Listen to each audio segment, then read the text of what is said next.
아침 햇살과 모닝콜로 너와 시작하는 하루 마치 내 인생의 포커스। নমস্কার, আমি স্মৃতি। বড়দের প্রণাম ও ছোটদের স্নেহ জানিয়ে শুরু করছি আজকের ভিডিও।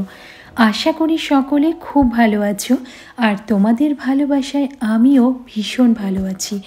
এখন বাজে সকাল 9:30। এখন কিন্তু সকাল আর সন্ধ্যের দিকটা বেশ ভালোই ঠান্ডা লাগছে, তাই খুব সকালে আর জানলাগুলো খুলি না। ঘরের জানলাগুলো একটু দেরি করে, মানে যখন মোটামুটি একটু রোদ উঠে যায় তখনই জানলাগুলো খুলি। আর এই রোদের তাপও যে এত মিষ্টি হতে পারে তা শীত না এলে কে জানতো। এই সকালে যখন বিছানা পরিষ্কার করি তখনই এই বিছানার আশপাশের জায়গাগুলো একটু পরিষ্কার করে নিই, কারণ দেখো এইসব জায়গাগুলোতে রোজই ধুলো জমা হয়, আর সেই ধুলো জমতে জমতে তখন আস্তরণটা মোটা হয়ে যায়।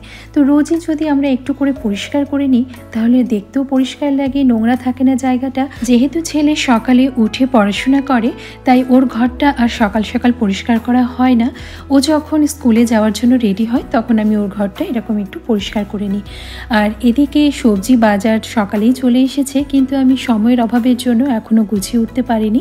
যেহেতু সকালবেলায় ভীষণ চাপে থাকি, রান্নাবান্না সব করতে হয়, সেই জন্য সবজিটা আমি একটু পরে গুছানোর জন্য রেখেছি। ছেলে হাজব্যান্ড যখন নিজে নিজের কাজে বেরিয়ে যাবে তখন আস্তে ধীরে আমি এই কাজগুলো করে নেব। আর এই সবজি গোছানো নিয়ে একটা ডিটেলস ব্লগ আমার চ্যানেলে রয়েছে, তোমরা চাইলে দেখে নিতে পারো। এদিকে রান্নাবান্নার পর কিচেন, গ্যাস স্টোভ সব তো পরিষ্কার করে গুছিয়ে নিয়েছি। আর আজ কি রান্না করেছি চলো তোমাদের দেখাই। হাঁড়িতে রয়েছে সাদা ভাত, সাথে রয়েছে ডাল। আজ মুগ ডাল এবং মসুর ডাল, এই দুটো ডাল একসাথে মিশিয়ে টমেটো দিয়ে রান্নাটা করেছি। পরের দিন শর্টসে তোমাদের সাথে এই ডালের রেসিপিটা শেয়ার করব। আর এদিকে রয়েছে আলু পটলের তরকারি, আর করেছি রিঠা মাছের ঝোল। একদম মাংসের মতো করে রান্না করেছি। এমনিতেই এই মাছ তৈলাক্ত হয়, তাই ভালো করে রসিয়ে কষিয়ে রান্না করলে মাংসের থেকে কোনো অংশে কম যাবে না। এখন আমি ধনেপাতার চাটনি করব, আর সেই রেসিপি তোমাদের সাথে শেয়ার করব। দেখো, একটা টমেটোতে আমি ক্রস করে কেটে নিয়েছি, তার সাথে আমি দুটো কাঁচা লঙ্কা নিয়েছি আর কয়েক কোয়া রসুন নেব। এবার রসুনের দেখো খোসাগুলো কিন্তু আমি ছাড়াইনি, শুধু মাথার দিকটা একটু করে কেটে নিয়েছি। একটু বড় কোয়াগুলো নেবে রসুনের, তাহলে জালের মধ্যে আটকে থাকবে।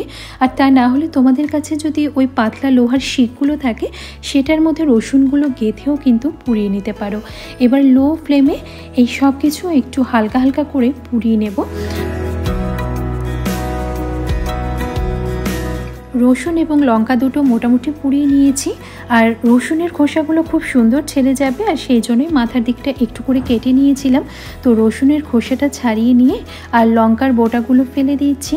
টমেটোটা পুড়তে একটু সময় লাগবে, তো একটু ঘুরিয়ে ঘুরিয়ে নেব, তাহলে সব দিকে সমানভাবে পুড়বে আর কি, আর জিনিসটা নরমও হয়ে যাবে। এদিকে বেশ অনেকটা পরিমাণে ধনেপাতা নিয়েছি, আর এই যে গোড়ার দিকের অংশটা এই জায়গাটা একটু করে কেটে ফেলে দেব।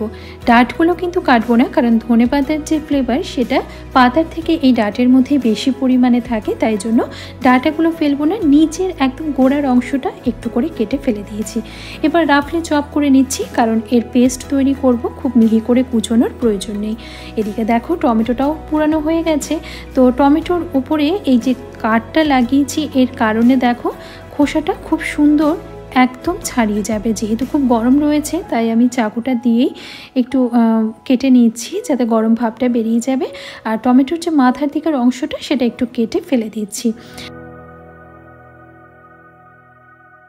এবার মিক্সির বাটিতে প্রথমেই এই ম্যাশ করে রাখা টমেটো, তার সাথে কাঁচা লঙ্কা ও রসুনটা নিয়ে নিলাম।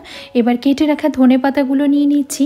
এর মধ্যে অল্প পরিমাণে জল দেব, খুব সামান্যই জল দেব, বেশি জল দিলে আবার চাটনিটা পাতলা হয়ে যাবে। দেব স্বাদ মতো নুন আর 1 ইঞ্চি পরিমাণ একটা আদার টুকরো। এবার খুব ভালো করে মিক্সিতে ঘুরিয়ে নিয়ে একটা স্মুথ পেস্ট তৈরি করে নিয়েছি। দেখো একদম থকথকে কাদার মতো পেস্ট তৈরি হয়েছে। চাইলে এইভাবেও তোমরা খেতে পারো, একটু লেবু চিপে নিয়ে, সেটাও দুর্দান্ত লাগে খেতে। তবে আমি এর মধ্যে একটা মিডিয়াম সাইজের পেঁয়াজের হাফ এখানে কুচিয়ে নিয়ে ব্যবহার করব। দেখো পেঁয়াজটা যদি ছোট থাকে সেক্ষেত্রে গোটাই ব্যবহার করতে পারো। তো আমি এখানে যেহেতু মিডিয়াম সাইজের পেঁয়াজ নিয়েছি তাই পুরোটা আর এখানে ব্যবহার করছি না, তাহলে বেশি হয়ে যাবে। এই হাফ পেঁয়াজ খুব মিহি করে কুচিয়ে এর মধ্যে ব্যবহার করব।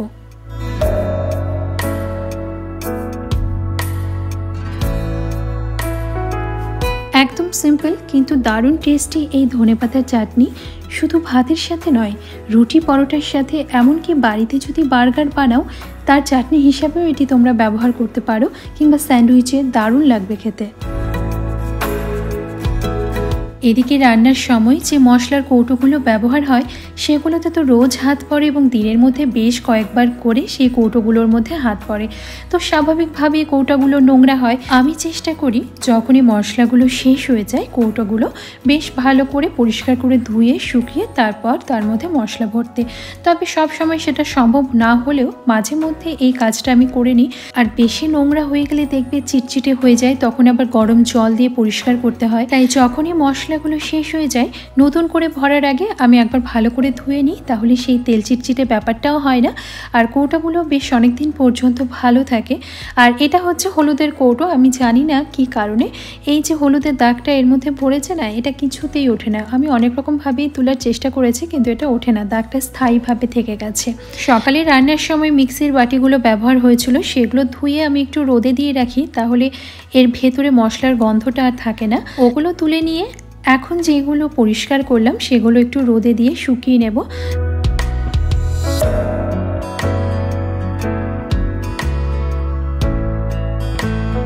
আগের দিন আমার বাড়িতে সত্যনারায়ণ পুজো হয়েছিল, তো সেই ব্লগ তোমাদের সাথে শেয়ার করেছি। যদি কেউ না দেখে থাকো ডেসক্রিপশন বক্সে লিঙ্কটা দিয়ে দেব, চাইলে তোমরা দেখে নিতে পারো। তো পুজোর যে বাসনগুলো জমা ছিল সেগুলো এই সকালবেলা এখন মেজে নিচ্ছি। আমি পিতাম্বরী পাউডার দিয়ে এই পুজোর যে কাঁসা পিতলের বাসনগুলো হয় সেগুলো মাজি, কারণ দেখেছি আমি যে ভীষণ পরিষ্কার হয়, একদম চকচকে হয়ে যায় আর খাটনিটাও কম হয়, খুব বেশি ঘষা মাজা করতে হয় না। এই স্কচ ব্রাইট দিয়ে পাউডারটা প্রত্যেকটা বাসনের গায়ে হালকা করে বুলিয়ে রেখে দেব। আর তারপর চাইলে তোমরা শুধু জল দিয়ে ধুয়ে নিতে পারো, তবে আমি যেহেতু এই বাসনগুলো রোজ ব্যবহার করি না, এই বিশেষ বিশেষ পুজোর সময়ই ব্যবহার করি, তাই জন্য আমি এই বাসনগুলোতে না একটু মাজার পর, মানে পিতাম্বরী দিয়ে মাজার পর একটু বাসন মাজার যে সাবান হয় সেটা দিয়ে আরেকবার ভালো করে মেজে তারপর ধুয়ে ভালো করে শুকিয়ে, মানে জলটা শুকিয়ে তারপরে রাখি, তাহলে বাসনের গায়ে কালো কালো দাগও হয়ে যায় না। আর এখন যেভাবে আমি পরিষ্কার করে রাখলাম, এরপরে যখন আমার বাড়িতে কোনো পুজো হবে আমি বাসনগুলো বার করব, ঠিক সেরকমই চকচকে থাকবে, কোনো রকম দাগ ছোপ বাসনের মধ্যে আর থাকে না।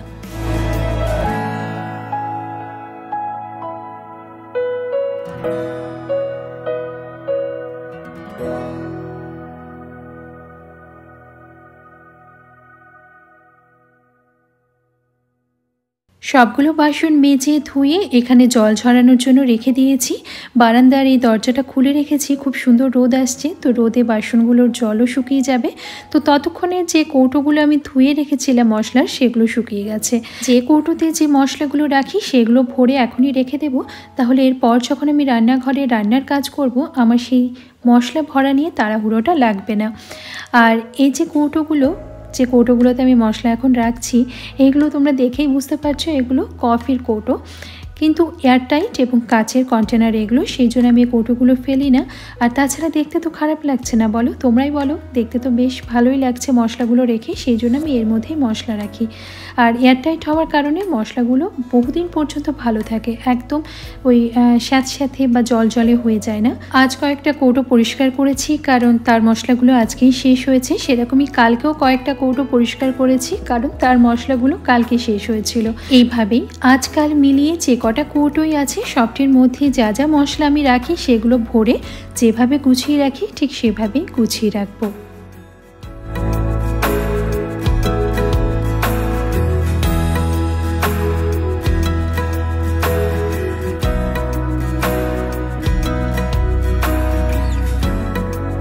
আর এই যে কৌটোগুলো দেখছো এগুলো একসঙ্গে 4টে করে সেট থাকে, তো একটাতে নুন, একটাতে হলুদ আর বাকি দুটোতে তেজপাতা ও শুকনো লঙ্কা রাখি। এতে আমার খুব সুবিধা হয় রান্নার সময়। কৌটোটা হাতের কাছেই রাখি আর চট করে এইভাবে খুলে একটা করে তেজপাতা বার করে তেলের মধ্যে ফোড়নে দিয়ে দিই। কেটে বা ছিঁড়ে তেজপাতাগুলো আমি রাখি না, কারণ তাতে তেজপাতার যে সুন্দর গন্ধটা সেটা চলে যায়। আর আরেকটার মধ্যে বললাম তোমাদেরকে শুকনো লঙ্কা রাখি, তো শুকনো লঙ্কার যে বোটাগুলো সেগুলো ছাড়িয়ে তারপর এই কৌটোটার মধ্যে রাখি, তাহলে লঙ্কা লঙ্কার পরিমাণটাও বেশি আটবে এর মধ্যে। আর তাছাড়া রান্নার সময় ওই যে সুবিধাটা হবে, আর বোটা ছাড়াতে হবে না, লঙ্কা সোজা বার করে তেলের মধ্যে ফোড়ন দিয়ে দাও। আর এই কৌটোগুলো দেখতে ছোট হলে কি হবে, জিনিস কিন্তু প্রচুর আটে এর মধ্যে, অনেকগুলো লঙ্কা এর মধ্যে এঁটে যায়। সেরকমই এই কফির কৌটোগুলো যেরকম এয়ারটাইট, সেই জন্য এর মধ্যে আমি কাসুরি মেথিটাও রাখি, যেহেতু কাচের কৌটো আর তার মধ্যে এয়ারটাইট, পাতাগুলো বেশ অনেক দিন পর্যন্ত একদম মচমচে থাকে। যে কটা কৌটো পরিষ্কার করেছিলাম আর মশলা ঢালার ছিল সেগুলো তো রেখে দিয়েছি, এবার যেটা যেখানে রাখার সেটা তার জায়গা মতো গুছিয়ে রাখবো। এই যে আমার গ্যাস স্টোভ, তার উপরেই রয়েছে আমার জানালা, এবং এই জানালার কাছে একটা ছোট্ট স্পেস রয়েছে, এবং সেখানে আমি এই 4টা সেটের যে কৌটো, যার মধ্যে আমি তেজপাতা, শুকনো লঙ্কা, নুন এবং হলুদ রেখেছি, সেগুলো রেখে দিই। আর এই কৌটোগুলো এই ড্রয়ারের ভেতরে রাখি। আর এই যে এটার জন্য আমি ওয়েট করছি কবে খালি হবে। কিছু কৌটোর মধ্যে এখনও অল্প পরিমাণে মশলা রয়েছে, আর কিছুটাতে এই 2-1 দিন আগেই নতুন করে আবার সব ভরেছি।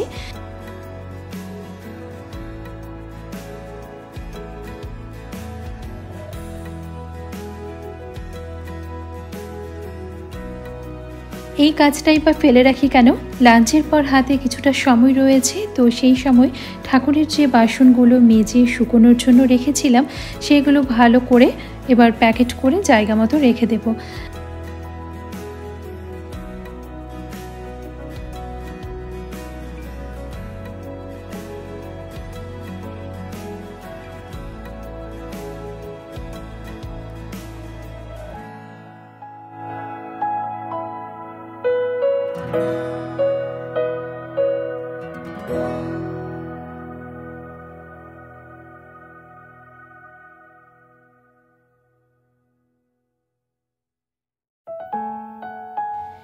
এই বাসনগুলো সুন্দর করে গুছিয়ে রাখতে রাখতে আমার মাথায় একটাই কথা আসছে এখন, একটু সময়, একটু যত্ন আর একটু ভালোবাসা, এই 3টে জিনিস বোধ হয় সব ক্ষেত্রেই ভীষণ প্রয়োজন। আজকের ব্লগটি তোমাদের কেমন লাগলো কমেন্ট করে অবশ্যই জানিও। ভালো লাগলে একটা লাইক অন্তত করো, আর নতুন বন্ধুরা চ্যানেলটি সাবস্ক্রাইব করে আমার পাশে থেকো। সবাই ভালো থেকো, সুস্থ থেকো। আজ আসি।